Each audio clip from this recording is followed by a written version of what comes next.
noise. Make some noise. Come on. Oh, yes, indeedy. Thank you once again, Nick Foles. And yes, please make some noise because we are back. Final Word has returned. And why I had the wrong logo up. Final Word is back here on the It's a Wrap Sports Network. That means your boy MattyB is also back. It is a reason to celebrate just for that cause. But tonight, man, the Flyers sure know how to kick off draft week, don't they? Big time story coming out of what is it called now? The Xfinity Center? What is it called? It's not Wells Fargo anymore. It's the Xfinity Plus or something like that. Big news coming out of there. The Flyers begin their most influential draft or off-season probably since the Eric Lindros draft, I would imagine. Since that, when we got Eric Lindros way back in the early 90s, this is the most significant offseason, I believe, since then. And boy, they know how to get it started with the splash, acquiring much maligned, oozing with potential, but somehow just couldn't seem to get it going in Anaheim. Center / left winger. I don't know what, depending on what you want to call him. Trevor Zegras is now a Flyer, as the Flyers pulled the trigger today on a move with the Anaheim Ducks, sending Ryan Poehling, a second-round pick, number 45 overall this year, and a fourth-round pick in 2026 to bring Trevor Zegras to Philadelphia. Zegras, a name that's not been shouldn't be surprising to a lot of Flyers fans. His name has been rumored for years in Flyers trades. There was the speculation a couple seasons ago during the Cutter Gauthier move that Zegras was in play. They ended up getting his running mate, Jamie Drysdale. And now Zegras will be reunited with his best friend, I guess on the planet, in Jamie Drysdale. And what does this mean for Flyers, or the Flyers? And what does it mean for Flyers fans? Is this the needle mover that everyone's been looking for or waiting for? And we're going to get into that. That's going to be one of our topics of conversation tonight, as well as the Phillies, as we approach game 81. We will hit the 81st game of this season in the Astro series. Where has the time gone? We will be at the official halfway point of the 2025 MLB season over the next 3 days. Was it Thursday? When we get the series finale in Houston, we'll hit 81 games. It's amazing, man. I just don't understand why it goes so fast. We'll toss some Phillies are on the table. Your day in Philadelphia sports history, your of the night segment, and your card review. Also all on the table. And anything else that you guys want to bring forth tonight. We also have the NHL draft. It's bearing down upon us on Friday night. The Flyers will be involved in that draft as well. Again, that's probably I don't know that I thought that was going to be the biggest story for the Flyers this week, but now they're starting to make things happen on the trade front. So maybe that's just the cherry on top of the week for the Flyers, the draft. So we'll discuss some draft stuff tonight as we are here on the program, still painfully short. I mean, I'm off by like 7 players of profiling all the top prospects in this year's draft. I don't know how I lost track of that. I was, we've been breaking down NHL draft prospects since I got January, I think, like Christmas time, but I've run out of time and I got like 6 of them left and God knows how many shows I'm going to do this week. So we're going to double up tonight. We're going to do 2 NHL draft prospects on the of the night segment. I'm going to try to give everybody their credit before one of these names is called as a Flyer. God forbid it's one of the guys that I didn't profile and he gets drafted by the Flyers. So that'd be all my luck. But we'll get into all that stuff. And again, as I said, anything else that you guys want to bring up is on the table. I'm glad to be back. I don't even remember the last show we did. Was it the one where I did the Fightins final and then the show? I think it was the twofer. Tuesday night, I guess it was, maybe last week. Monday night. I don't even know. I want to again extend my apologies for that. Summer's coming at me pretty hard, and I'm doing a very poor job in handling all that. So but I am going to do better. So let's get rolling. Let's get it going tonight here on the program. And we're already getting some comments. Joe Hale, what's going on? Hey Joe, how you doing tonight? Ricky Deal is watching. Thank you once again, Ricky, for being involved. with the program. Jamie Drysdale's best friend, yes. And he also has some connections to Cam York. They spent time, Zegras and York did, with the United States developmental team program back in their USA hockey days. Now, of course, Zegras is a Bedford, New York native, so a American player. And again, I know that's no bearing at all on this situation, but we are definitely going to unfold this Zegras trade. That's going to be the main topic tonight. I don't think the Flyers are done making moves. I hope not, Joe Hale. I mean, the team. So I keep a little tracker here. I keep trackers on every goddamn thing, and one of the trackers I keep is the Flyers lineup. And every year, I go through. I have it all set up: 4 lines, 3 defense pairings, 2 backup goalies, and then the other players that are on 2-way contracts from the Phantoms. And right now, if I look at my tracker, there's holes all over it. And when I mean holes, I don't mean like not good players. I mean, there's nobody there. Like, we don't have the talent anymore. We don't have the players. We've gotten rid of them all. And Zegras, I put up a post, and maybe we'll talk about that as well as part of tonight's discussion. Is Zegras the missing piece, to that number 1 line? Do we finally have a legit first line here with the Flyers with the Trevor Zegras trade? I don't know. That I think that's a debatable topic, and we'll get into that debate tonight. But I keep this tracker, and there's holes all over it still. On my tracker, there's only 1 player on the second line. I got Tippett. That's it. I don't have a second line other than Tippett.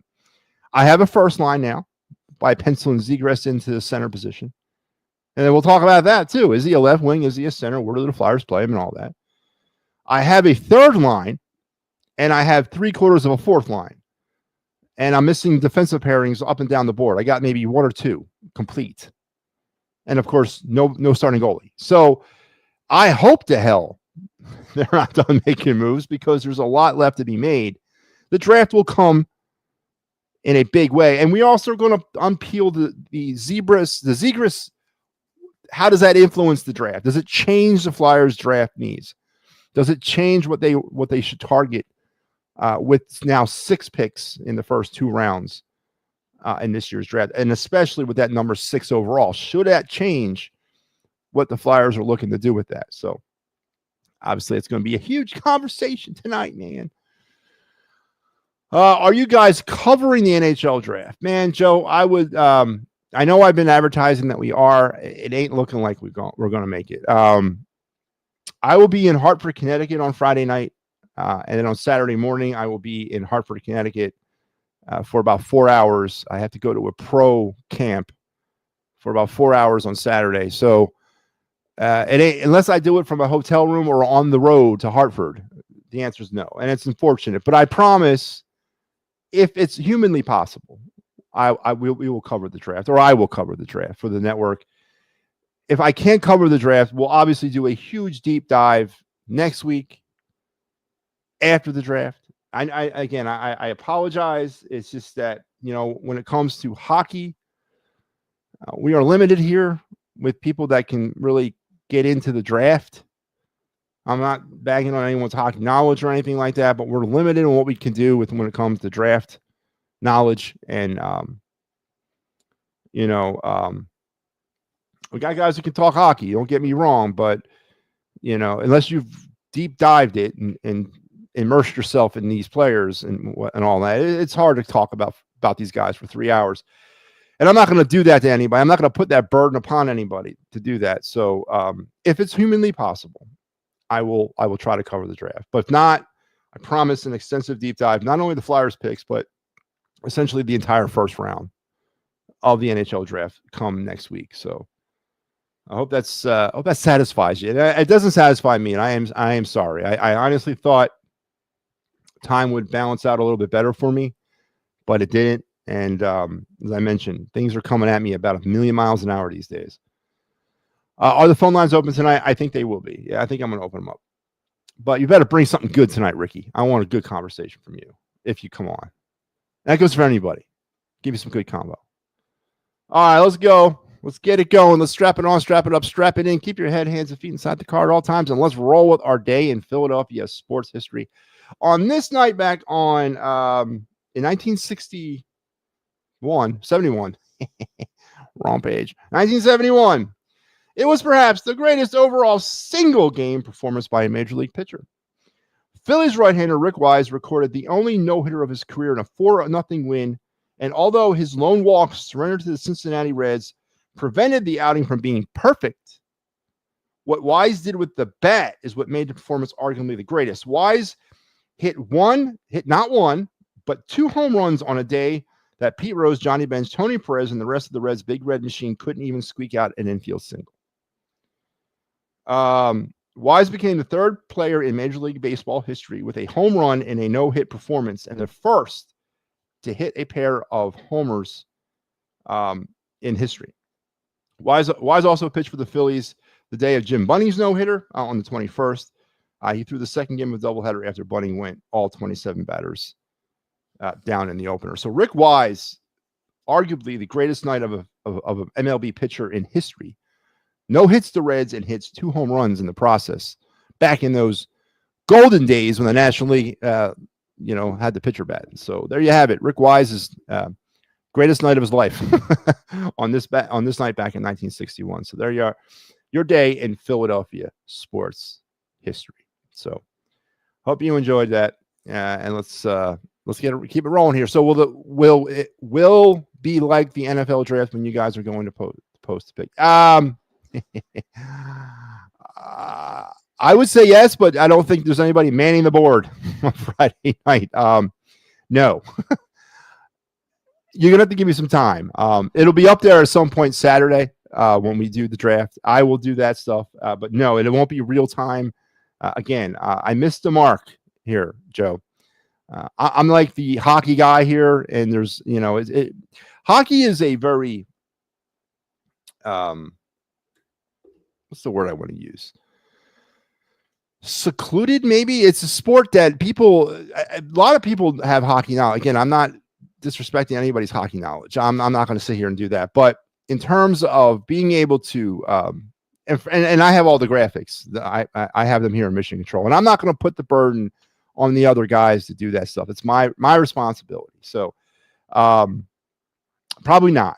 What I might do is retweet out some stuff that as the NHL is putting it out, but we will not be doing any homegrown graphics. Obviously, for the Flyer first round pick, whoever he may be, I'll put out something on Saturday or Sunday whenever I get home to do it. But kind of like the NHL draft. But it will be generic stuff from somebody else, kind of like some of that stuff was from the NFL draft. So I guess in a long way to answer your question, yes and no. Does that make any sense? But and it breaks my heart, man, as I really wanted to get into the NHL draft with you guys. Was that be on Friday night? We had of course last year I covered it. Me and Al did it for 3 hours. I had a blast doing it, but just can't seem to work the time in this year about this thing. I gotta go to Hartford, so and I can't get up at like 3 a.m. and then drive out to Hartford for Saturday morning. I got to be somewhat fresh to do this on Saturday morning because it's a pro camp. It's an evaluation camp for Major League Baseball, so I want to make sure I'm not a zombie walking through the field. So unfortunately, I got to get a decent night's sleep in a hotel room the night before. But anyway, that's where we are. So let's get into that, though. Let's get into the trade today. The Flyers, Trevor Zegras is now a Flyer. A name that's synonymous over the last few years. The Flyers have been sort of kind of connected to. Danny B has really coveted this guy, and for obvious reasons. The former 9th overall pick back in 2022, 23, around there. Came out of the draft, tore it up in junior hockey. Was really highly projected to be one of the up and comings in the NHL. His first 2 seasons, 60+ point seasons, and then he fell in some hard times over the last 2. Injuries, broken ankle, not last year, the year before that, and last year he tore his meniscus around Christmas, limiting his playing. I think 60 games over the last 2 years. Fell out of favor with Anaheim. They were moving him around, had him at center, had him at left wing. just couldn't seem to kind of get it going in Anaheim, and the injuries obviously had something to do with that. Pat Verbeek essentially kind of, I guess, threw his hands up about the whole Zegras thing and said, you know what, it's time to move on. He's not part of what we're going to do here long term, so let's see if we can move him down the road. He is under team control for another season, or actually, I should say longer than that. So the Flyers have him for this year. Then he's an RFA at the end of the 25-26 season. So he's got one more RFA contract that he can sign, and that'll be with the Flyers before he'll hit unrestricted free agency, probably 2 or 3 years after that. So this is a real house money type situation for the Flyers. Low risk, high reward. Giving up Ryan Poehling, giving up a second-round pick out of the seven picks we have in the first 2 rounds, giving that pick up, and then giving up a fourth in 2026 for a guy that's got so much friggin' potential to be the next greatest thing, or not, maybe not top 6. He's a top 6 guy, right? A no-brainer for Danny B. Now, even if this doesn't work out for the Flyers still won this trade, in my opinion, because of what they gave up, which was absolutely nothing. They gave up pennies on the dollar for a player that has high potential, high ceiling, and if it doesn't work, again, they're not absorbing a crazy contract. It's a team-friendly deal. It's a restricted deal.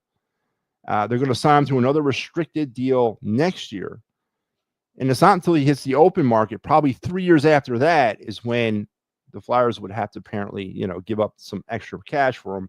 Who knows where he'll be at that point. But for a team in the Flyers that's so devoid of any sort of scoring talent, any kind of offensive threat, this is a huge move for this Flyer hockey team. And as Joe Hale alluded to earlier, are they done making moves? And I said, I hope the hell they aren't, because there's a lot more to be done. But this is definitely a step in the right direction.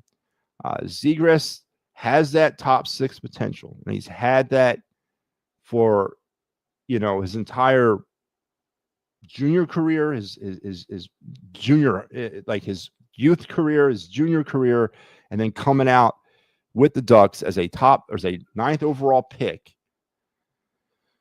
Had 2 very good seasons, and then injuries kind of set him a different way. But the question I have multiple questions. Question 1, where do you see Zegras playing? Is he a left wing or is he a center? I don't know what Rick Tockett's thinking. I don't know what they're trying to do here. What's the philosophy?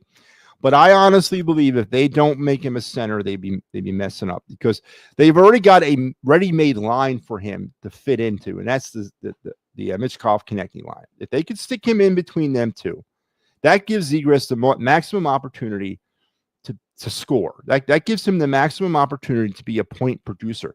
That gives him the maximum opportunity to gain confidence in his game again, and start feeling like that young player that's full of potential.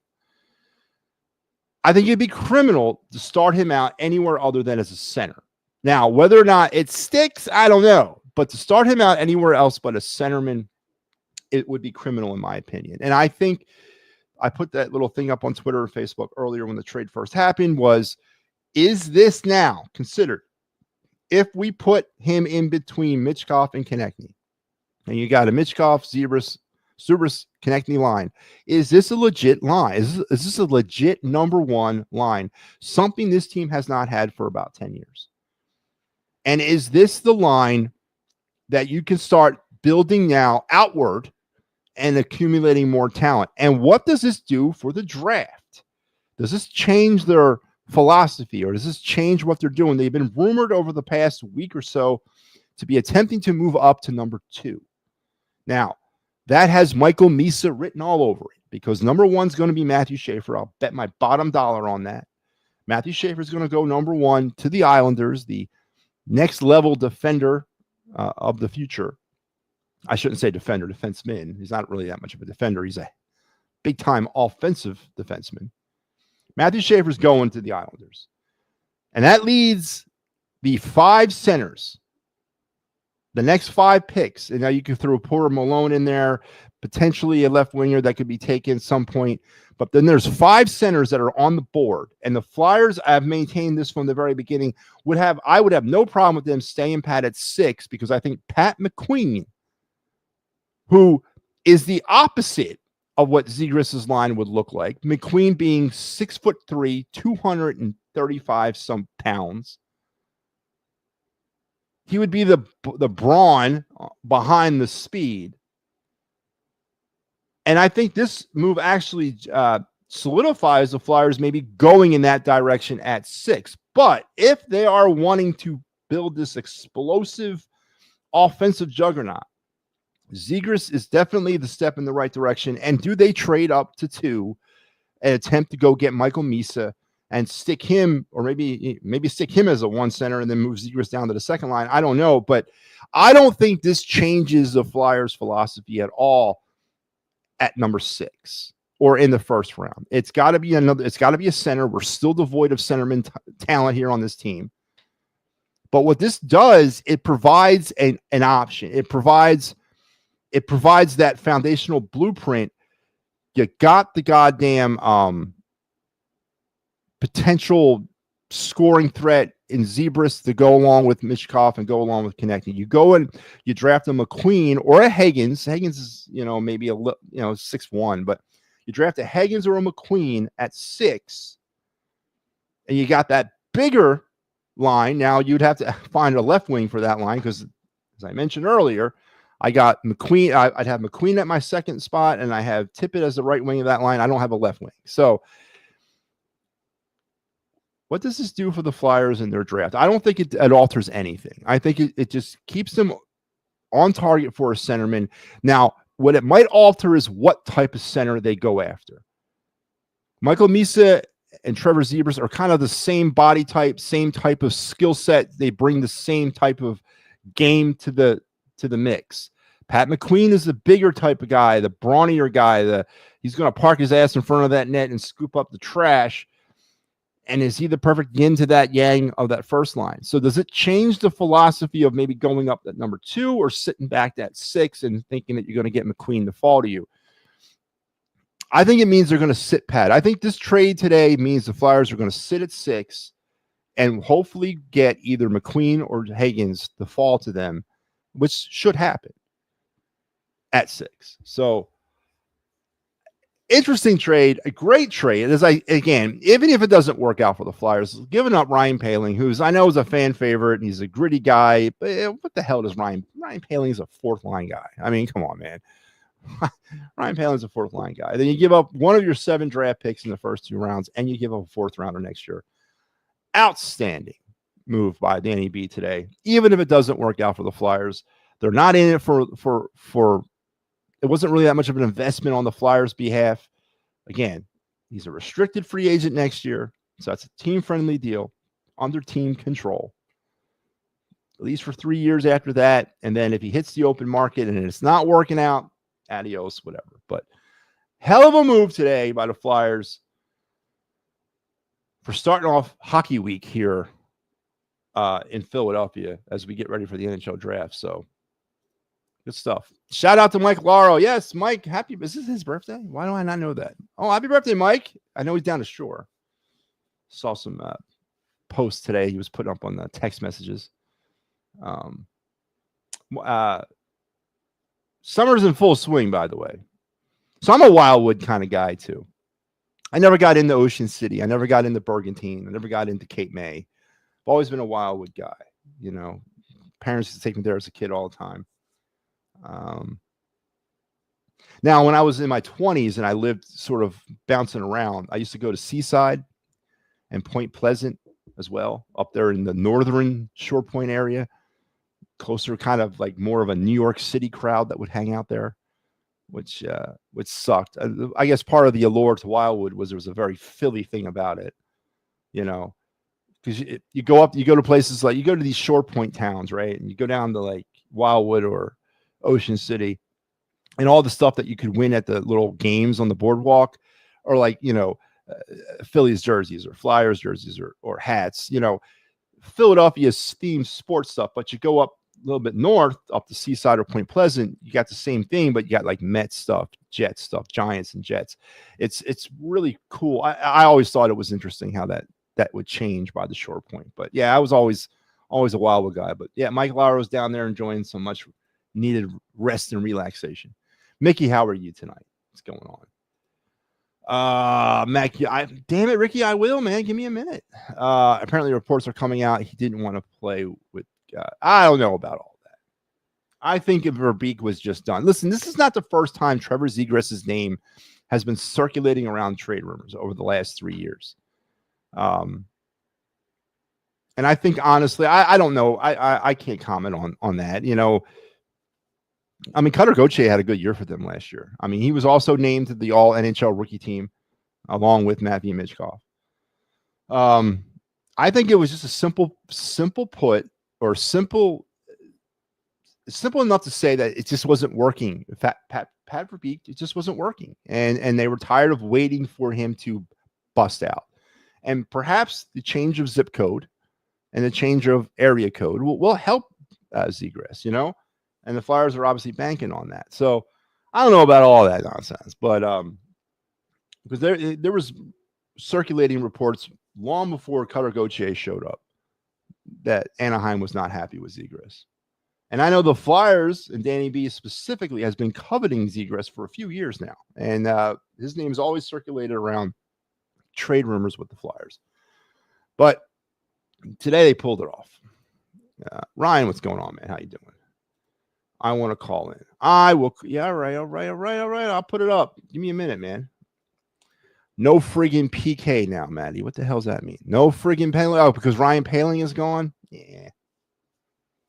Again, Ryan spoke. We gotta take this in steps, man. It's June. As I said, this team's got massive amounts of holes all over it right now. And Ryan Poehling is like the furthest thing from my mind. All right. I mean, gritty guy. Yeah, put himself in harm's way, but he was expendable, man. I mean, they're all expendable. The only player on this team that's probably not expendable was Michkov. Everyone else was tradable, and everyone else still is. And the Flyers had an opportunity to upgrade where they desperately need an upgrade, and that's at the center position. Perhaps now we have a number one line. Perhaps now, finally, after all these years, we can say that we have a number one line, which would be Michkov, Zegras, and Konechny. So Ryan Poehling is a necessary subtraction for me. Penalty kill be damned. And by the way, the penalty kill, if that's what you're mentioning here, struggled all season last year with Ryan Poehling. They were down by like 8 percentage points than they were the year before. The special teams was an issue with the Flyers across the board. But surprisingly enough, the power play improved in 24-25 versus 23-24. They were like 15% successful last year. Like the year before that, they were 12. So there was some improvement on the power play.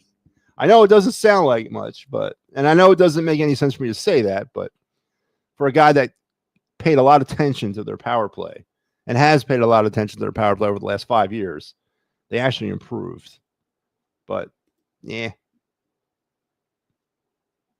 I could really care less about that, about Ryan Poehling getting traded. So apparently Edmonton told the Flyers, okay, so there was some question because one of those picks the Flyers had, one of their first round picks this year was a protected pick from Edmonton that they could have deferred it. So Edmonton is saying that they are allowing the Flyers to have it. So that's really great of Edmonton. What's that, the 30th pick, 29th pick of the round? Yeah. Thank you.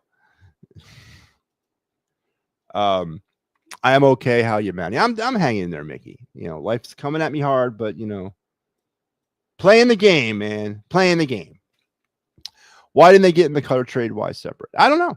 I remember asking that question way back when, because when Cutter Gauthier was traded initially, I think everybody that had their ear to this situation was wondering, you're trading away a, you know, what was he, 6th overall pick, 7th, 8th, whatever Gauthier was that year he was drafted. He was tearing it up at the World Junior Tournament, and you know, was on his way to be. His name was all over. He was Mr. Hockey there at that time. I thought everybody was, to include me, when, I heard he was dealt to Anaheim, I was like, okay, then it's Zegras, but it wasn't. Again, Danny B had a little press conference today, kind of answered those questions a little bit, that the timing, the Flyers have asked in the past about his availability, and at that time, it just wasn't there. And now it was. So it's one of them things. Now, if you can look at this through two sides, they got Drysdale and Zegras, both reclamation projects. And listen, Jamie Drysdale stepped backwards last year. He stayed healthy, which was a positive thing. But honestly, his production wasn't there. It took a step backwards. And I don't know the future of Jamie Drysdale. Maybe being reunited with his running boy will spur him on to being a better player, and we can finally figure out what we got there. But I don't know. To answer your question, the timing is pretty much what Danny B said. I mean, somebody asked him about that, not directly, but the mentioning of Cutter Gauthier and that trade about why did it not happen then. And Danny B intimated that it was timing. All this is timing. They weren't willing to, they hadn't given up fully on Zegras at that point, but now they have. And it's time to move on from him. So I can't ask you that. I can't answer the question specifically, but you know what? We got two for, man. We got Zegras, and now we got Drysdale. So we're remaking the Anaheim Mighty Ducks here in Philadelphia. Again, I don't know how much you take from that. No, Zegras is a second-line guy, not I disagree. Not on this team, Ryan. Ryan, Ryan, listen, but I'm not going to deny what you're saying. But when you look at this team right now, we don't have a first line, and we don't have a second line. Now, I'm not telling you that come October 15th, whenever the season starts, I think it's like that, isn't it? Around that time in October, that Trevor Zegras is on the second line. I'm not saying that that's not a possibility, but right now, when I look at this, and when I look at the potential of what the player is, the player was drafted 9th overall, not to be a two-line guy. He's a top 6. Maybe he's interchangeable. I don't know. But when I look at that, right now, today, June 23rd, I see him on the first line because there's nothing else I could, because I'm building upwards. I'm not building down because there's nowhere to go down. I want to just for this night, maybe just this night, believe that we have a number one line finally. Finally, we've assembled the number one line. And again, maybe you might be right. Maybe Zegras is not a one guy. Maybe he's a two. But right now, if the season were to start tomorrow, and by the way, that the roster would be criminally incomplete if the season did start tomorrow, you would be hard-pressed not to put Trevor Zegras on your first line flanking Michkov and Konechny because there's nobody else. And there's nobody else anywhere else. So as of this night, and I still believe, I think he can be a number one guy. I do. It's all about unlocking that potential. Now, also, the timing of this. Is there something involved with not bringing him here under John Tortorella? Could that have something to do with it? Maybe the Flyers, I don't know, maybe the Flyers didn't want to pull the trigger on the trade for Zegras with Tortorella here. Maybe that has something to do with it. Maybe it was not only Anaheim that the timing situation was wrong. It was maybe the Flyers were not feeling it. Maybe they didn't want to subject Trevor Zegras to John Tortorella. Now that he's gone and you have a players coach now, a more user-friendly guy, and Rick Tocchet, maybe this is what they're giving him to go forward. So maybe that has something to do with it too. But I want to believe, at least for tonight, that Trevor Zegras is the missing piece to that number one line of Konechny and Michkov. And after the draft, maybe I change my opinion, because if we can land Misa or Higgins, well, Misa, I'm not going to. There's kind of a depth chart for me with these centermen. Misa's number one. Higgins and McQueen are down there at the bottom. But if we get Misa, all right, your Zegras is going down to the second line. No questions asked. Michael Misa's our number one center. I got you. But I would be okay with a number one line of Michkov, Zegras, Konechny, and the number two line of, I don't know who it left, Patrick McQueen in center and Owen Tippett on the right. That would be a perfect counterbalance to the first line. You go at speed, then you get down to the second line, you got a little bit more brawn, you got a little bit more tenacity, you got a little bit more strength. So I don't know if the Flyers are building the team in that essence. Is that what they have in mind as well? I don't know. But I just, because again, Michael Misa to me fits the Trevor Zegras role. I mean, they're kind of the same body type, same style of player. There's got to be a little contextual difference between your lines. You can't come at them with you're going to get run off the ice. Yeah, you're going to have a very fast, quick, finesse kind of line, but who knows if they can hold up. You got to have something lower. You got to have a different type of player on a different set on a different line. And that's been the problem with this rebuild, or not necessarily a problem, but when you're rebuilding, it's all the same players trying to figure out what role they serve. Now, to me, with this trade, the Flyers are now going in a direction. They're building an actual outwardly up. They got the finesse scoring line, and now they may add a little bit bigger, beefier, brawnier people on that second line to counteract what they're going to provide at the first line. So this trade to me has got me thinking a bunch of different directions. Again, the conversation about the Flyers going up from 6 to 2, which would obviously be going after Michael Misa because Schaefer's going to go 1, and Misa's the second best player in this draft. I was kind of entertaining that, but then with this trade today, I don't know if they do that because it's like going up to draft Trevor Zegras. It's the same type of player. They've already acquired that player. Now, unless they're not sure about what they got in Zegras, and yeah, you go ahead and you try to just stockpile with talent and it's the best player available mentality. I understand that. But I also look at this thing from an old school hockey approach, or it's not even an old school hockey approach. It's the damn hockey approach. You can't build a team with the same set of players. You got to have different types of players on your team for different types of situations. And again, the yin to the yang. So to me, this trade says to me, we're drafting Roger McQueen or James Higgins with the 6th overall pick to sit down there in the number 2 spot with the second line. That's all I'm just trying to say, Ryan. I am not, as far as the player goes, he has not lived up to that potential of a number 1 centerman. He hasn't. Injuries, situations in Anaheim, be damned. I get you. But he came out of the draft his year, number 9 overall, with that potential, with a number 1 centerman in mind, in my opinion. The Flyers have no goalie, which is a huge problem. Yeah, well, no, they got a ton of goalies. Michael Papernik. Flyers got like 6 of them. They got Sam Ersson. We got Ivan Fedotov, Alexei Kovasov, Carson Bjornsson, and Igor Zarajin. Was that 4? So not 6, 4. Oh, and then we still have, for at least another week, Cal Peterson. Still under contract to the first.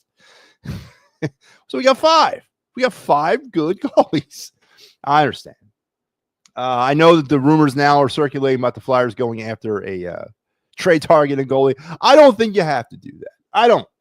I am resigned to the fact that the Flyers goaltending situation is the curse of Billy Penn in some other aspect of it all. I really believe that Pelle Lindbergh, God rest his soul, cursed this team probably right before he ate those steps at that school. He probably said, "Screw the Flyers. You did this to me.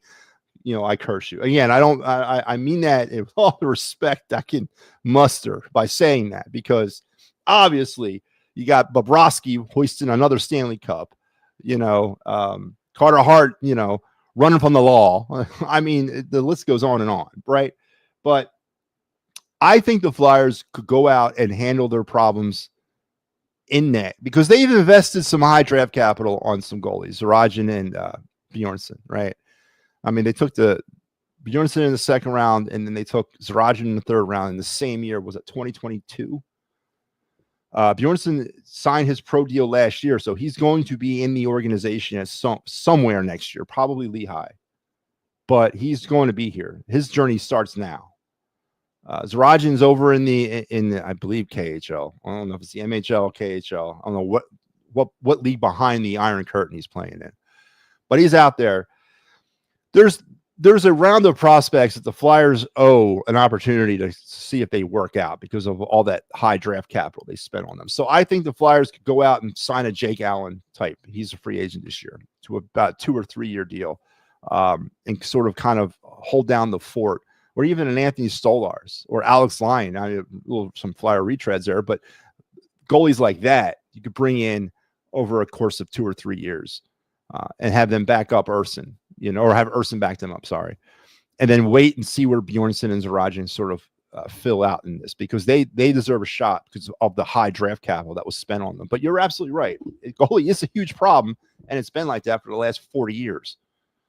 But I love the move. Let's go Flyers. Yeah, I agree. I think it's it's a low risk, high reward type move. I can sleep at night knowing that Ryan Poehling got traded and not really lose any sleep over it. 7 first and second round picks, or 7 total first, second round picks in the draft. I can live without one of those picks. That's probably the first of a few to go. I don't necessarily think the Flyers are going to even take 6 of those players, and then a 4th round next year to get a potential top 6 offensive centerman. Absolutely. And a team that's completely devoid of centerman talent. Absolutely. I agree. I agree. I want to see the Flyers. Yeah, they're not going to. No one's taking that contract. They screwed that up. Sean Couturier is going to be your number 3 center. He's going down to the 3rd line, and he's going to flank Cates and Forrester. I don't know what to do with Brink, but Couturier is going to be the 3rd line center on the Cates and Forrester line. Mark my words. That's where he's headed. He's headed to the 3rd line. And that's the damn shame that your captain is going to center your 3rd line. But that's where he's at right now. Maybe it's the fact that the guy's always injured at the time when we're unsure about how, but now are clinging on hope that the guy can stay healthy. I don't think, no, I'm not saying he can. I'm not clinging on hope that he can stay healthy. Yeah, a broken ankle 2 years ago, torn meniscus last year. I mean, is there a history there? Yeah, there is. But I don't know if they're clinging on the hope that he can stay healthy. I don't think that's what they're clinging on to. They're clinging on the hope that he can be unlocked as a top 6 offensive guy that he was projected to be. That's what they're clinging on hope to. But in the Flyers' case, when you're so talented, it's not like Zegras is the missing piece that we brought him in here to put us over the top. He's not. He's part of the bigger picture here, right? He's just another piece to this, potentially. And when you can get him on the cheap, like the Flyers did, and you can give up, the less what they gave up to get him, you got to go. You got to do it. I mean, if news came out, the Flyers passed on Trevor Zegras, when all they had to do was give up Ryan Poehling, a 2nd round pick this year, and a 4th next year, this town would burn Danny Breer's house to the ground in French. And we don't even speak French here. I mean, come on. You got to go for a player like that. You have an opportunity to sell low and buy high. Was that right? Sell low, buy high. You got to do it, Papernick. Come on, man. You got to give the Flyers a little bit of credit there, man. I mean, this is a move that Danny B doesn't make last year. Again, is it because Tortorella's still here? It was not the right time. I love it. I think it's a great move. And if it doesn't work, we're no less aware. And we move on to the next target. And we didn't lose much of anything in the process. What are my thoughts on rumors of bringing back Claude Giroux? That's just rumors, man. There ain't no way in hell they're bringing him back, man. Come on. Bring back Claude Giroux. Let's bring back Paul Holmgren while we're at it. Flyers needed to make moves with some medium risk and high reward guys. The Phillies did Lazard. It's not even medium risk. It's low risk. It's low risk. We gave up nothing. Nothing. What the hell was Ryan Poehling doing long term for this team? I mean, come on. Ryan Poehling is a mucker, a grinder. Yeah, we need those, but we're chock full of those guys. His name is Nick Delorier or Garnet Hathaway. They're the same guy. They're all 3 of them were the same person. So it's not even medium risk, man. It's low risk. A+ on pronunciation. What's that? A+ on pronunciation. On who? Matty, I hope the Flyers will build their system any style in the future into Amex all-out attack. What the hell, Matty? I hope the Flyers will build their system and style. There you go. In the future, into an all-out attacking, pressure and aggressive team. Yeah, but you can't do it with the same type of player. You can't. You just can't do that. You can't have a team full. And maybe this will help out, right?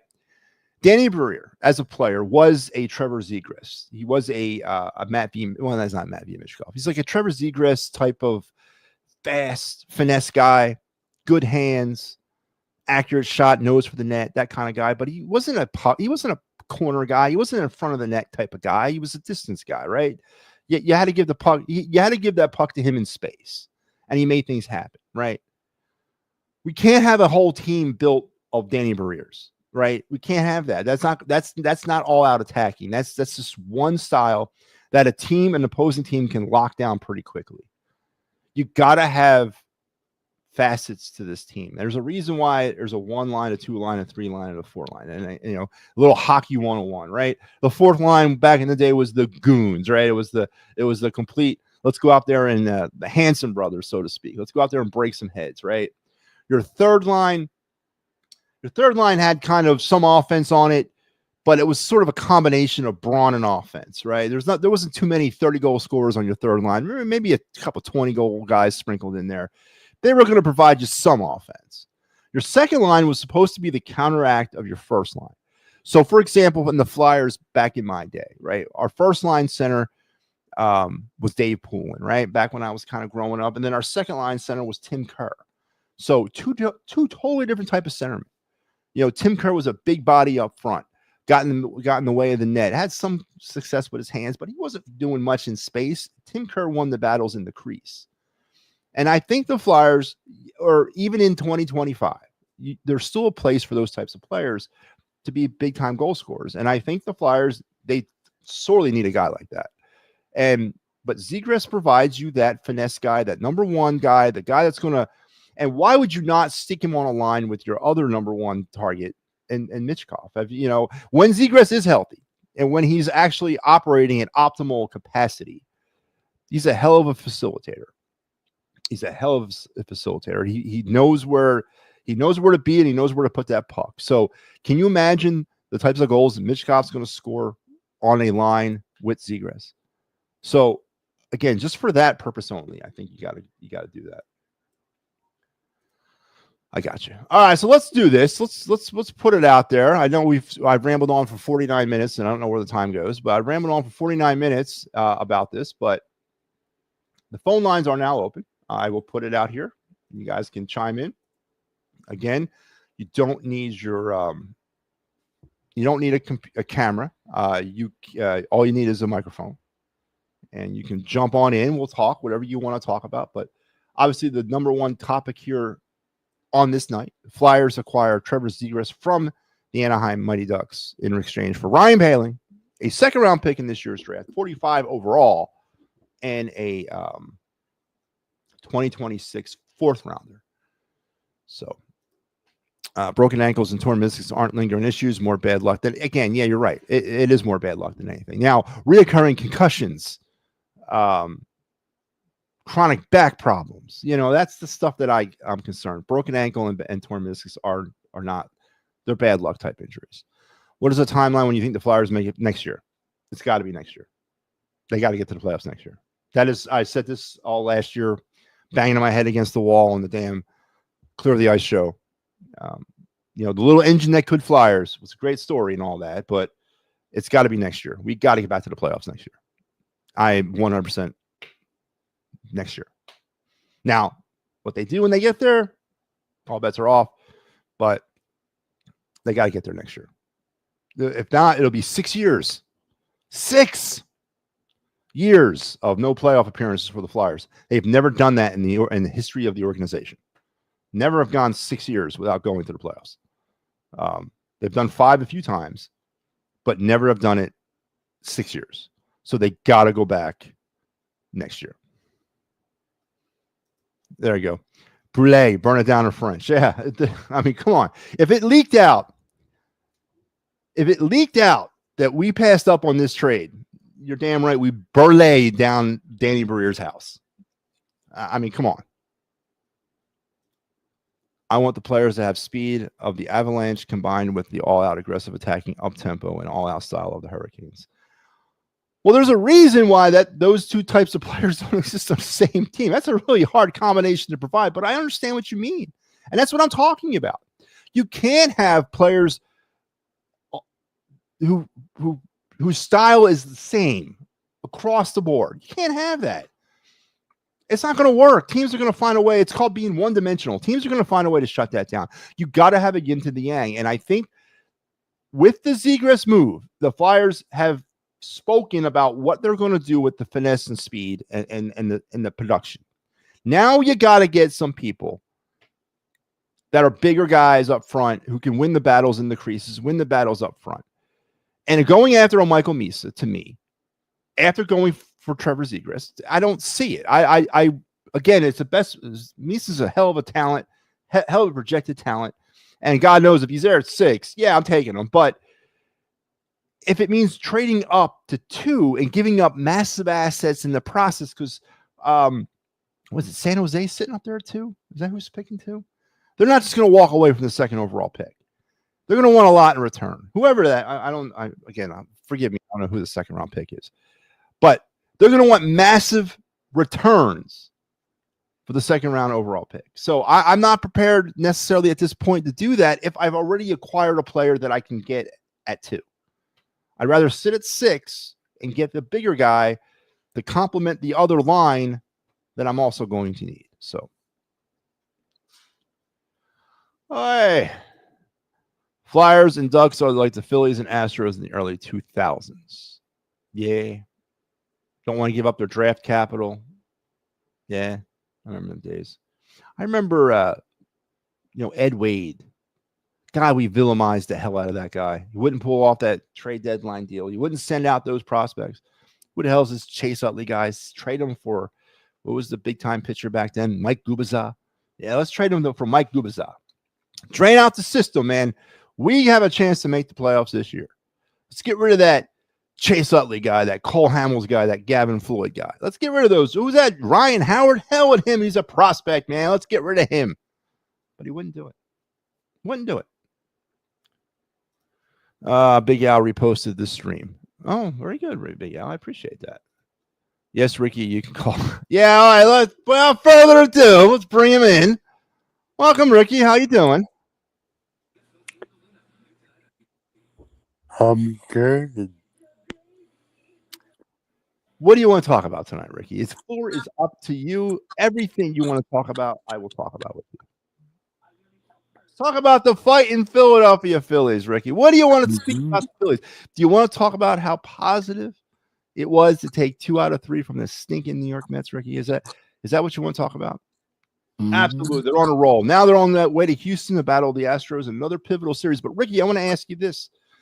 With the Phillies' newfound success over the past week and a half, series wins against, the Mets, and then they beat Miami, and then Toronto. Can't forget about that. They went 9 straight games, or they played 9 straight games without a day off, and they went 7-2 in that span. Ricky, I don't think you were ever not on board, but is it full speed ahead on a World Series appearance for you now, Ricky? Are you fully bought in? Are no more doubt in your mind the Phillies are it for 2025? Well, Ricky, please don't stop tuning into this show because I'm not.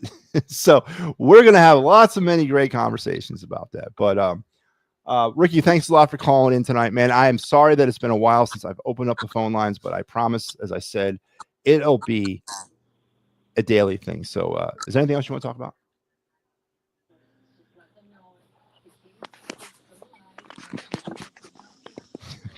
Go Phillies, Ricky. Ricky Deal tuned in. As Ricky is testament to, the phone lines are open. So if you guys want to jump on, come on, we'll talk. Bring a conversation to the board, and we'll have some fun. Is MattyB being positive about the Phillies? Thoughts on Otto Kemp? Am I being positive about the Phillies? I don't know. Listen, 9-2 or 7-2 over the last 9 games. Series wins against Toronto. Series wins against Miami, and a big time series win against the Mets. Al, I am less negative than I've been about the Phillies in a while, but I'm still seeing some of the same old trends. Right? It's still the same shell game at times. Am I bought in though? That's the thing. Being positive or negative or critical is really not. Is it really the question you're asking me, or am I bought in? Is that the question you want to know? Am I bought in on a 2025 World Series run? And to answer that question, I'm not. And that's because I have way too much PTSD from 2022, 23, and yes, 2024. So being positive or being negative or being critical is totally different than being bought in. As you say all the time, ebbs and flows, peaks and valleys of a Major League Baseball season that we are about to hit the 81st game. Can you believe that, Big Al? 81 games already in the books by the end of the Astro series. But no, I don't know. I don't know. Bought in, no. Positive? I mean, I'm not a fool. I can see with my own eyes some impressive baseball being played over the past few weeks or 9 days. But bought in? Yeah, I don't know. All right, there we go. Ryan's joining us tonight. Ryan, how you doing? Welcome to the Final Word. First time that you've ever tuned in, man. What's going on? Thank you. So what can I do for you tonight, Ryan? What do you like to talk about? I want to talk about the Phillies and then say just a little bit about the NBA, just a little bit. But first of all, like the Phillies, I know Al's going to hear me, and like I agree mostly with what you say about the Phillies all the time as far as a lineup. I don't think it's pitching. I think the pitching is not an issue whatsoever as far as the starting pitching goes. The bullpen, yes, that's an issue. But I have no doubt that this starting pitching staff can lead the Phillies, but you can't only rely on pitching all the time because you have to score too. You have to have a good lineup in order to make up and help the starting pitching. So I have no issue whatsoever with the starting pitching, but the bullpen, yes. And the starting lineup, I agree with you totally with what you say all the time about this team, because the guys you will hear them say all the time, "Oh, it's just June, and we just came off a great win yesterday. We're in first place right now. We're tied for first place." But I don't care about that. I have in the back of my mind what they've been like the last 4 and 5 years, because we've even seen this lineup even when they go on a good winning streak, which they show very good glimpses and show excitement at times. But as soon as this lineup struggles, it's not just 1 or 2 guys. It's like all of a sudden the whole lineup struggles, because I'm not going to say he's carrying the team mostly, but you see when Alec Bohm struggles, his struggles are awful. And that's how the lineup is. I'm not saying they only rely on him, but Alec Bohm, I like Alec Bohm because he's a true professional hitter on this team, and he hits the ball to all fields. So when he's hot, he's hot. But when this team is struggling, they go as cold as he goes as a player, because he lets everything affect him on the field once he's struggling at the plate. And that's how this whole entire lineup is. When they go on a struggle, it's collectively, everybody simultaneously. And the thing is, nobody can pick one another up. Like when they struggle, it's so bad. And that's like why I just can't believe in this team, even though they show excitement. They're in first place right now, because this year you've seen, even though it's June right now, how bad they can get and how awful they get when they are bad. It's I just can't believe it. I just can't believe in them because of how bad it is. Because like they don't go on 1 or 2, they don't lose 1 or 2 times at a time. Most of the time, it's either a 7-8 game winning streak, or all of a sudden it's a 6 or 7 game losing streak. It's not like they just win 1, then lose 2, or lose 2, then win 1. It's a streak one way or the other all the time with its team. And when it gets to the playoffs, once they lose 1, is it going to be 4 games in a row all of a sudden that they lose and get knocked out? Because when they lose 1, it's not going to just be 1 loss and then all of a sudden they're going to lose 2. I don't know if you know what I'm trying to say. This Oh team no, is just too Ryan. streaky. This team I is just I too streaky of a lineup, and you I and you totally get can't it. believe in them because when they are bad, it's bad. Even though they've showed Absolutely. excitement this year with working the count, a new approach, but everybody, it's still when they struggle, it's bad. Even though they've showed exciting um, lineup as far as switching it up and working pitchers, uh, walking more, striking out less. But I just still can't believe in them because of how streaky they get. No, Ryan, I 100% agree with what you're saying. And, Al likes to compartmentalize stuff. He wants to put it in positive or negative. Let's put it in its little box. It's not about being positive or negative. It's being critical about this team. The team has won as an organization 2 world championships in 143 years. Can we not be a little jaded about that? I mean, I think we can. I think we're justified. And as far as this current model of the Phillies, you're right. The lineup has never been properly constructed. We don't know. I mean, finally, it seems like after all these years, we've settled on a leadoff hitter and we settled on a cleanup guy. But how long have we bounced back and forth? Stott's going to lead off today. Schwarber's going to lead off tomorrow. Turner's going to lead off this day. We're going to bat Bohm at 4. We're going to bat Stott at 5. I mean, the up and down this of trying to find what was going to work with this lineup and not sticking with it long enough. And I think that's a testament to Rob Thompson and his manager styles that he's not complacent, but yet he's complacent about other things. And you're right. When they fall off a cliff, it ain't like one of them goes. They all hold hands and they jump off together. Exactly. And starting pitching, in my opinion, and again, I do agree with you there, is it's never been the problem. They've one of the, if not the best rotations in maybe no doubt. But now with Nola, the uncertainty around Nola, and the fact that Luzardo, who's been pitching well, but every time he goes out there and he only gives you 6 or 6.5, 6 1/3, 5 1/3, he's always running that pitch count up to the upper 90s. Yesterday was 107 in like 5.5 innings, man. That's going to start taxing out that arm. And we're in early June, and we're going to get deeper into this. And how much is that going to affect Luzardo come playoff time? I don't doubt they're a playoff team. But it's not about playoffs anymore. And it hasn't been about playoffs since they smelled the World Series in 2022. It's been about winning a world championship. And right now, I'm not in on that. I think this team is too imbalanced and it's too streaky, as you said. And there's been nothing done to fix that over the past 3 seasons. You're right. I agree. Like you said, it's imbalanced, and it is. No matter, like, I just can't focus on, even though they show exciting moments and they show glimpses, and I love what they do at times. They're just too imbalanced, like you said, too streaky. And when it gets to the playoffs, that streakiness, when somebody struggles, nobody picks one another up.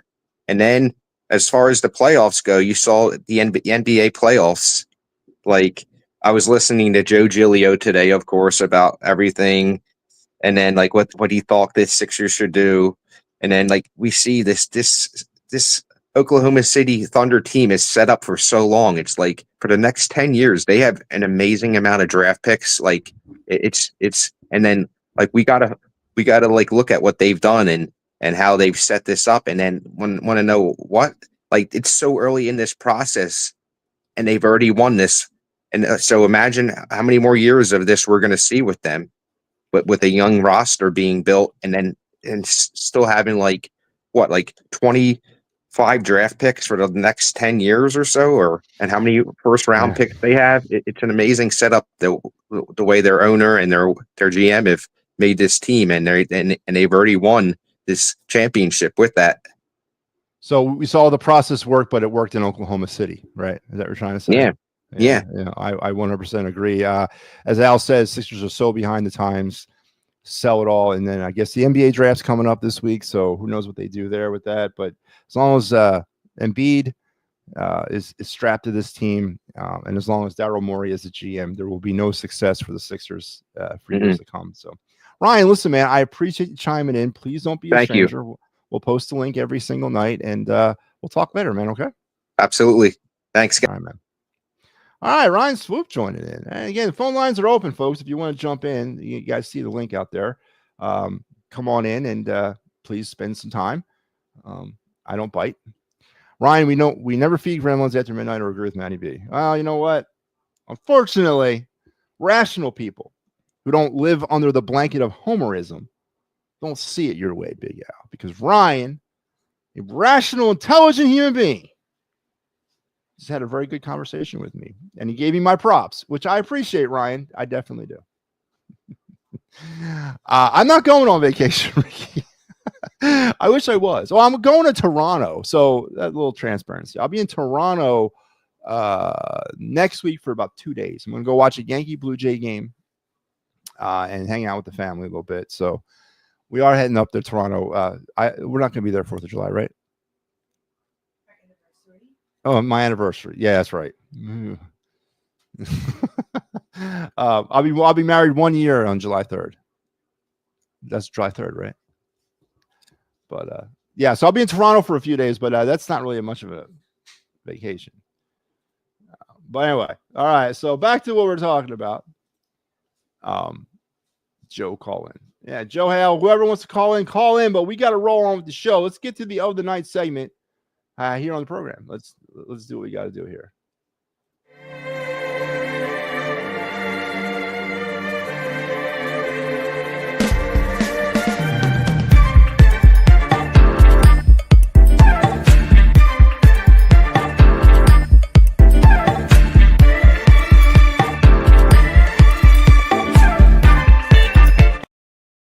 All right, Joe Hale, I see you back there. Just stand by. Let me get through the other night segment. I'll get you on here in a second. But the other night segment, as I mentioned at the top of the program, we are getting danger close to the NHL draft, and I'm still about 7 players away from finishing all my player profiles. Let's start with tonight's player profile, Cole Reshnevniev. I'm not saying that right.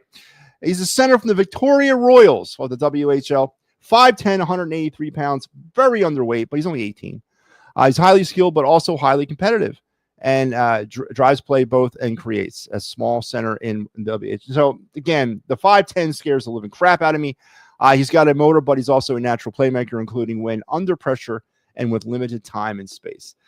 Cole here last season with Victoria of the WHL. 62 games played, 26 goals, 66 assists for 92 points. 11 games in the playoffs, 9 goals and 16 assists. He's a University of North Dakota commit, so he's headed to the NCAA next year, and he's not going to be anyone's day one plans anyway.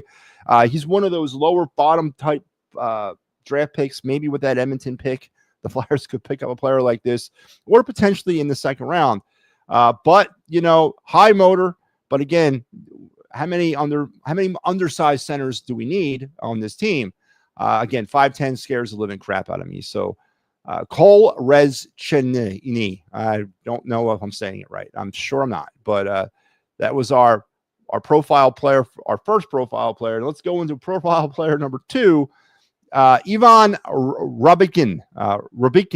That's a little easier. I'm sure I'm butchering that as well. He's a centerman for the Dynamo Moscow. 6 foot, 170. Again, another 18-year-old. I can live with that. Is a well-rounded offensive threat who broke MattyB Michkov's U17 scoring record in the MHL last year and put up comparable numbers to those that Ivan Demidov put up in his draft season last year. Again, let's talk about him last season. As you mentioned, this was a sort of an up and down year for him. Spent time in the KHL, the VHL, the MHL, and then joined the Muscong Lumberjacks of the USHL kind of midway through the season. Played 27 games in the USHL, 19 goals, 11 assists for 30 points. That was his biggest offensive outpouring of the year. In the postseason for the Muscong Lumberjacks, he played in 14 games, 7 goals, 9 assists, 16 assists, and a gaudy plus 18 for him. Probably has more of a ceiling of the mid-first round. I would not be against taking somebody like this, but if I'm going to go center at 6, I'm probably going to go left wing at 22 or 23. But he might be there at 22, 23. I say between 15 and 21. This is where Ivan Rabenkin will fall. He is not committed to an NHL or a college program next year. I don't think he's going to college. So you could probably pluck him right now and put him into a lower level minor league system like the ECHL and see how he develops from there. So there you go. I am 2 more players through as we're trying to do fast and furious to get through these NHL draft prospects. But Joe Hale joins me. Joe, how you doing? Well, I came to talk about another Flyers rumor I just read. They are talking to Buffalo's for JJ Straka. What's your thoughts Yeah, I on heard that? that too. Elliot Friedman said they're close on a deal with him right now. He's the one that reported the Anaheim deal. Absolutely. And again, a player like that, a reclamation project from a team like Buffalo. I'm all about loading up young assets right now. Joe, we are so offensively devoid of talent on this hockey team that, and I know there's been a lot of back and forth tonight in the chat about the type of player that Zegras might be, or the type of player he projects to be, or the problems that he had in Anaheim. And then we're going to bring him here and expect him to all of a sudden unlock all that potential. But right now, when the Flyers, you're sitting with I guess you can use the equivalent of a poker game. You're sitting there as the Flyers with no money, and all you have is enough money to ante in. And you got to get creative. You got to bring things in. We got to get some sort of capital here, man. We got to get a base. And right now, offensively, this team is struggling. I would be in for any kind of trade for any kind of young player that has fallen on hard times with other organizations to come here. Again, kind of fitting in the Trevor Zegras mold. But with Straka, he can play right wing and left wing. He would have filled the second line. And then there's talk about signing a player overseas right now. Yeah, that's the kid out of the KHL. He's 24 years old. He's never been drafted. I don't know his story about why he's never found his way over here, why no one ever took his draft rights. Shezmanov or something like that his name is. I know you're talking about. I know he's a hot commodity right now. He was tearing it up in the KHL last year. But again, 24 and never been drafted. I'd like to know more about the situation there. But and again, he's another Russian player. We already have Zarajin over there. We had a goddamn send in Delta Force to get Michkov out of there. So I mean, I don't know if I want to go down that road again with the Russian Federation. So I get what you're saying, and if it's available and you can get him out of there, great. But 24, never been drafted. What's the story there? Oh well, and then apparently Scott Lawton's unhappy and he wants to come back. You got to figure it out in Toronto, man. I don't want Scott Lawton back. There's a Lawton in Buffalo, I believe. I read. Oh, are you talking about Scott Lawton is unhappy in Toronto? No, yes, he wants out of Toronto, and he wants to go to Buffalo. Yes, I mean it's right across the bridge. Straka comes here. I mean, you make that deal happen, I guess. Yeah. I mean, I don't know. I like to see because today with the Zegras move, we got the draft coming up at the end of the week, and obviously the Flyers are going to be big time players in that. But to see this move today really gets you excited. Hockey's still about 3 months away, but still, I hope this is the first of many, as you said. I hope it's the first of many moves that the Flyers make even before the draft. And any young talent, Joe Hale, any young talent, I don't care who you are, I'm taking you.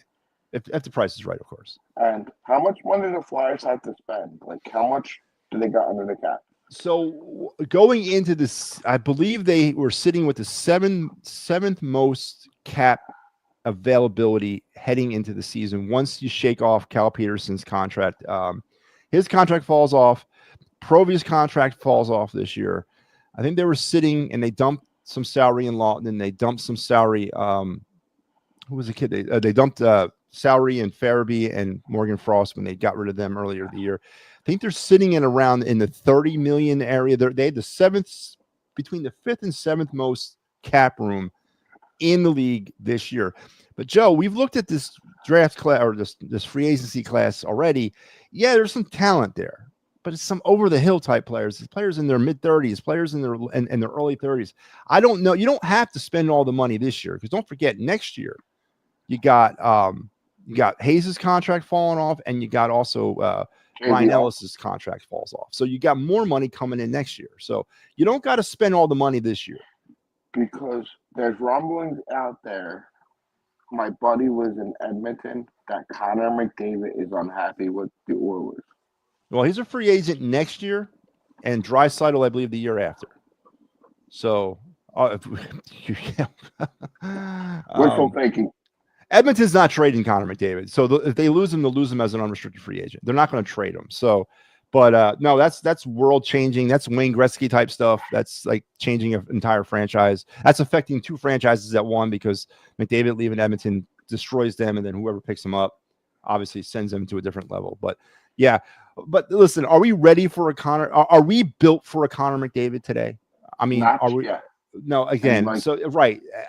So I'm not ready necessarily to take on that burden right now of him. And maybe we can go be a player when he hits the open market. Maybe we bid there and we're in a better place for a Connor McDavid. So you mentioned goalie. How about go after Edmonton's backup goalie? Who is that? He's the one that lost. Yeah. I know who you're talking about. I don't think is he again. I don't want to give up. Listen, I don't think he's a free agent. I don't think he is. He has a year left on his deal after this year. Right. I don't want to trade with Edmonton when all I want to do is go out. There's a couple goalies out there. Jake Allen is the number one free agent target I'm looking at. I only need a goalie for about 2 years until Bjornsson and Zarajan will have an opportunity to play for the opportunity to be the next starter. And you got to let that happen, Joe. The Flyers invested high draft capital in these goalies. They didn't do it just to bring them here to hang out. They did it for a reason, to give them an opportunity to play. So I just need someone to stick a finger in the dam of the goalie problem. Again, it's a problem that's been festering for 40 plus years. I get you. But the next round is coming, and I don't want to necessarily give up additional assets when all I can have to do is go sign a Jake Allen for about 2 years, for about maybe $4 million. Stallworth for 3 years? Was that What about Stallworth? Would you do him for 3 years? No, 2. I do Stallworth for 2 and Lions for 2, and I would do Allen for 2. I'm not giving a goalie more than 2 years. So if you had to come to between Stallworth and Lyon, who would you choose in line? Stallworth. Stallworth is a bigger body type. Has been in bigger pressure situations. Alex Lyon, I liked that. I like both of them, man. I honestly did. But I go with Stallworth. I think Stallworth is younger too, isn't he? I went to school with him. Did you really? Yes. Where the hell are you from, Joe? Philly. Anthony Stallworth is from Philadelphia? Yes. I didn't know that. Okay. Well, there you go. Joe Hale went to high school. High school, was it? Doherty. Anthony Stallworth went to Cardinal Doherty. For half of a year, and then he transferred. Okay. Wow. I went to Father Judge. I don't remember that, but different times. But all right, Joe. Listen, man. Well, thanks for chiming in. Be on the lookout whenever we come back again. I got the Gritty. I'm representing Gritty. I see it, man, and it's a good night to be a Flyers fan, as hopefully we're turning the corner. Big trade tonight by the Flyers and getting ready for the NHL draft. Joe, we'll talk later, right, man? Yep. All right, Joe Hale. Interesting conversation about the goalie situation. And yes, lost in all this is the fact that we still do need a goalie. And lost in all this is that the Sam Ersson thing didn't work, right? We tried it for a year, and it's got to go to a different direction. And I don't think that direction is Ivan Fedotov or Alexei Kovalev. I honestly have said this before on this program. Both of them can go away. I don't even want them in the organization anymore. Fedotov is like Frankenstein. Can't everything below his waist is a liability. And Kovasov's a head case. And I don't need neither one of them patrolling the net in any level of my minor league system. So Bjornsson and Zarajan, the price is right. You're up. It's time for you to get in here and get the opportunity. But in the meantime, you got to find something to take the pressure off of Sam Ersson, because he's not the number one goalie either. So we got to, am I going to hit up Gary Grube in Toronto? Maybe I will. I'm only going to be there for a couple of days, but yeah, maybe I will. They're rushing for the Flyers. Who wants to go to Buffalo? What are you talking about? Who, Joe? You guys are having side conversations. Straka. Yeah, let's talk about Straka. Matty, I see the guy the Flyers traded has a 60-something goals in 5 years. That doesn't seem good to me. Contextually, Barbara, it is, because he had 2 very good seasons to start his career, and then he had 2 injury-plagued seasons. So, yes, 60 goals over that sample size is actually really good if you factor all of it in. Zegras has had some injury issues. He broke his ankle 2 seasons ago, tore his meniscus last year.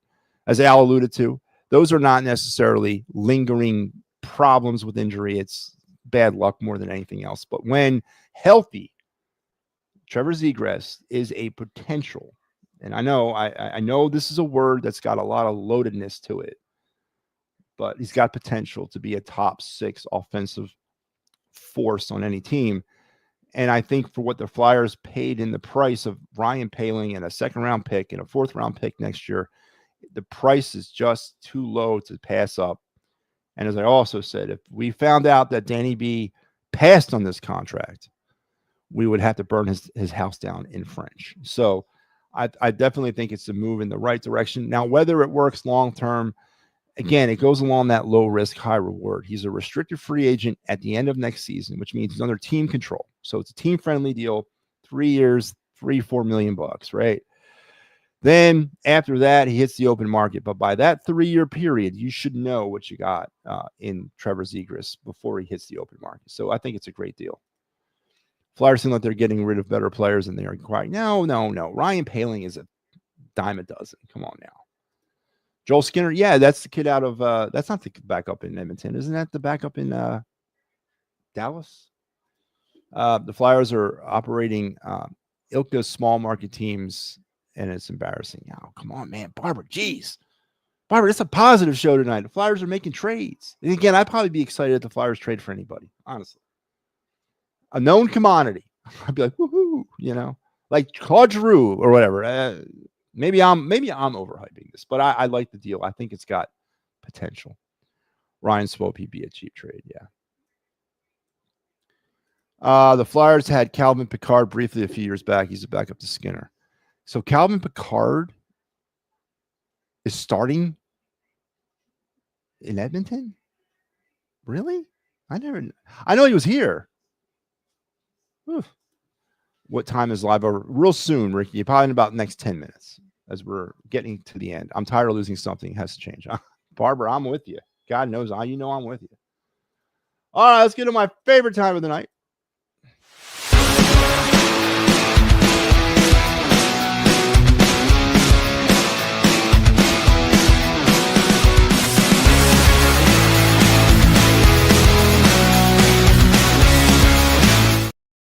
That's right. It's the MattyB card review segment of the program, brought to you by my sports card collection. That's right. My massive sports card collection that I am happy to report that I am about 88% of the way through catalog. Yes. So how it's broke down is I have all the cards that have value. Intrinsic, financial, nostalgic, any kind of value that I put on a card, they're in binders. There's six of them. No, there's more than that. 6 or 7 binders. The rest of them are broke down in team boxes by team, regardless of what year they're from. If they're an Indian, they're in the Cleveland Indian box. If they're a Philly, they're in the Philly box. If they're a hockey player, they're in my hockey box because I don't have enough hockey cards to break them down by teams.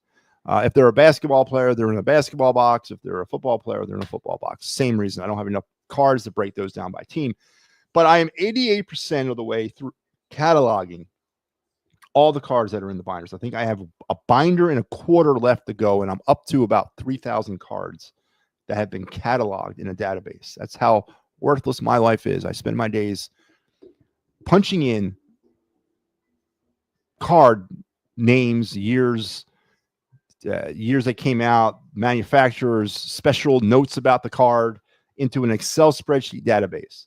I've been doing this now for the last 4 months, and I'm almost done. Cannot wait to celebrate that. But on this program, we take a card from my collection every single night, and we just sort of have some fun talking about it, breaking it down, talking about any value that might have, or, some fun with it. So tonight, we're not going into 87 tops. Oh, no. We are in baseball and we are in tops, but we're not in 87 tops. We're more modern tops. We're going into 2019 tops. That's right, man. 2019 tops.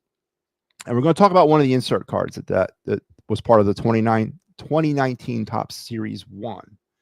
It was the faces of the franchise, or franchise feet cards that they ran in 2019. They took a player that had either a overall remarkable career with a team, or a remarkable season with a team from the past, and they put it together, this insert card. It was a really cool idea for the 2019 Topps, and a Phillies player found their way into this franchise feet line. And tonight we're going to talk about the 2019 franchise feet card. That's right, of Steve Carlton. This card in a base form, which is what we're talking about here tonight, it carries about a $5 or $6 value to it. And I love the design of the card. I love the way they broke this stuff down. On the back, it has, and I'll show you the back of this when I show you the actual card. But here on the front, it says the only NL East division winner since 1995, postseason every year from 07 to 11. It's kind of given out franchise feats of not only the player Steve Carlton, but of the team, and sort of kind of lining things up. And I really liked. I think every team got a franchise feat card. I think every team did, but this was the Phillies one, and this was their 2019. And then on the back, has more of a overall history of the team. Now, as far as using Steve Carlton as the face of this, you probably could have went with Mike Schmidt as well, but I'm okay with Carlton. But this was a really cool, neat little card, especially if you're a Phillies fan. And when I ran across this card, obviously it's going to go into a binder because it has obviously nostalgic or intrinsic value to me because I am a Phillies fan. So, and again, about $5 on any database, which is not bad because if you look at it, it's a 2019, so it's a 6-year-old card. It's a base card. It's nothing flashy about it, and it's a $5 card. So here it is in its physical form. And again, I'll show you the front, and then the back just pretty much has a generalized history of the Phillies written on the back of it there. And again, most teams in the 2019 Topps series got one of these, and this was the Phillies version. Their 2019 franchise feet Topps card, the Phillies, about $5 on any database, which I'll take at this point when a card, a card that's only 6 years old. So there you go. MattyB's card review. The 2019 Steve Carlton, or not Cardinal, but their franchise feet card. So, oh man. Steve Carlton was the best Phillies pitcher ever. We traded him after he was in the World Series already with St. Louis. Yes, we traded for him after he was in a race. He was. And then he had multiple World Series here. Wait, did I? Oh man. Ryan Swoop, he plays for the Buffalo Sabres. He plays both wing positions. Yeah, he's a young player, Ryan. They're going back and forth asking about who Straka is. He's a young player. Again, part of that massive group of players that teams like Buffalo, Anaheim, San Jose, those types of teams accumulate over the years of being just bad. They have these high draft picks. He's another one of those types of players that are not necessarily working out with Buffalo. Potentially could use a reclamational project like the Flyers have done with Zegras and Jamie Drysdale. Maybe we bring another one on too. But yeah, so listen, that's going to wrap me up tonight, guys. I want to appreciate and thank everybody for joining in. Big time show. Breaking news: Flyers acquiring Trevor Zegras from the Anaheim Ducks in exchange for, Mighty Ducks. Or is it the Mighty Ducks of Anaheim? Are they back to being just the Anaheim Mighty Ducks? In exchange for Ryan Poehling, a second-round pick, the 45th overall in this year's draft, and a fourth-round pick next year. They acquired a guy who has the potential, and I'm not going to, there's some injury history there. Yeah, a little bit, but nothing. That's not my main concern. My main concern is unlocking the potential that made him the 9th overall selection in his draft year. And the fact that could he be the missing piece, or I shouldn't say the missing piece, but is he the centerman that we've been coveting, that top line centerman to go along with Matt Michkov and Travis Konecny? Have we found that in Trevor Zegras? And if the answer to all those questions is yes, the Flyers have definitely made a hell of a trade that will affect this team for years going down the line. And if it's not, if the answer is no, I'm okay with the value given up. I absolutely am. And I'm totally okay with that. So good start a good start to Flyers week, as the NHL draft will be here on Friday. 29, what is that? 2019, yeah, right. The year Harper came to save us. It's written here on the back of the card too. It's one of the bottom bullets. Yeah, it's pretty funny that they put that on there as a overall summary of the franchise. Great show as always. Thank you, Joe. Good night. Thank you very much, Barbara. Yes, please, every night, 10 o'clock. And I'm not going to commit to tomorrow at 10. I can't. I'm sorry. Tomorrow I cannot commit. But if you see the advertisement for it, if you see the thing on YouTube, then we're going. If not, we're not. So I'm trying. I'm looking at the roster. Ryan Swope, JJ Straka. Okay. With these side conversations. Remember all the great programming we have here on the It's a Wrap Sports Network. Tomorrow night, the Phillies will be back in action in Houston. And here you go. Here's your Fighting's final. Steve got you tomorrow, Pat on Wednesday, and I will have you on Thursday as the Phillies will get to the official halfway point of the season. Can you believe this? Thursday's game, the game I have, is the 81st game of this season. Cannot absolutely believe that. I don't know where the season's gone, but it's now starting to get interesting. So make sure you're tuned into the Fighting's Final every single night after the Phillies game. And also make sure you're tuned in every Sunday morning at 9 for the PNM and the AM program. Every Thursday night at 9 for the Attacking Third. Every single Friday night at 10:30 for the Wraparound with Pat Bernard. And then every Sunday through Thursday on most days, on most weeks with me and the Final Word. So from all of us to all of you, you guys have a great night. And again, if you're in the same part of the world I am, and you're dealing with the heat, the oppressive heat right now, please stay hydrated, stay safe, get out of the sun, and do what you got to do. But we'll talk again real soon. You guys have a great rest of your night and an even better tomorrow. I'll see you.